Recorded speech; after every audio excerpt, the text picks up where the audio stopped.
Salam animasi Indonesia. Menghidupkan karakter dalam sebuah animasi berarti yang tadinya hanya berupa modeling atau gambar 2D, sekarang benar-benar bisa mempunyai personality atau jiwa. Bahkan bisa membuat penonton terharu, menangis, sedih, gembira, geram maupun benci. Saya Mas B dari CAMS. Kali ini kita akan membahas gerak walk cycle dan run cycle dalam animasi bersama Mas B di Telios TV. Dari karakter desain kita melanjutkan ke proses produksi.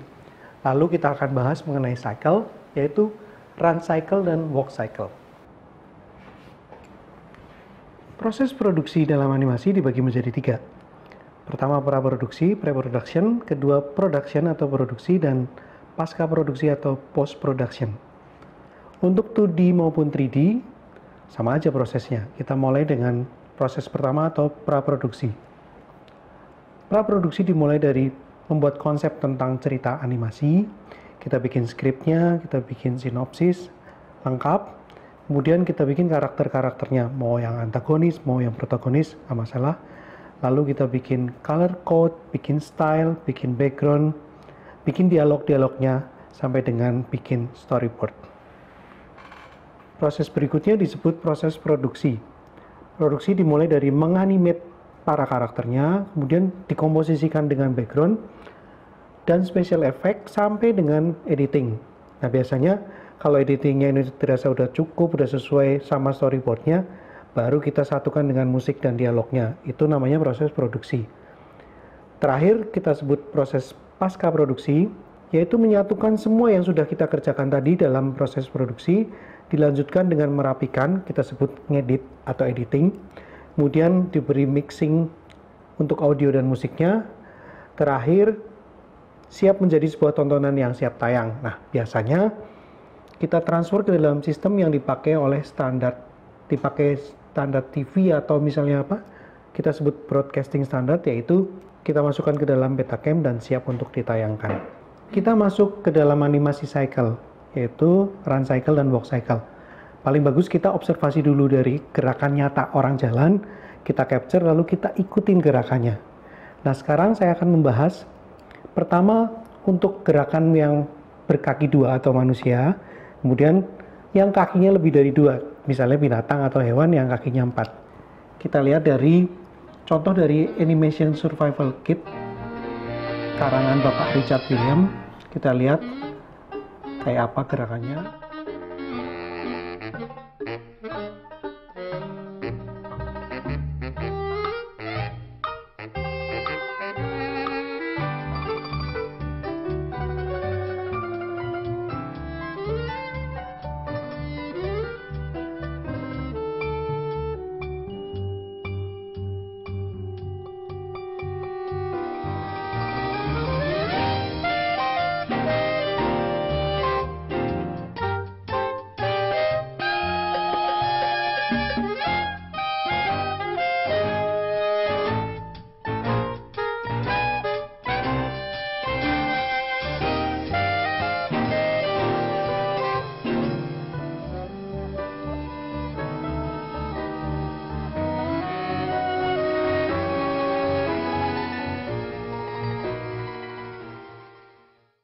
Kemudian tampak depan walk cycle-nya Matt Koip, ini buatannya ala animasi dari CAMS. Kemudian walk cycle tampak samping, ini Dian namanya, buatannya Mas Zulfan, anak magang yang ada di CAMS. Sekarang kita lihat contoh walk cycle dan run cycle untuk binatang atau hewan yang berkaki 4. Pertama kita lihat ada horse run cycle, ini diambil dari film Oncom atau singkatan dari On Communication, buatannya Studio Vet Esa Cipta Jakarta dari CAMS.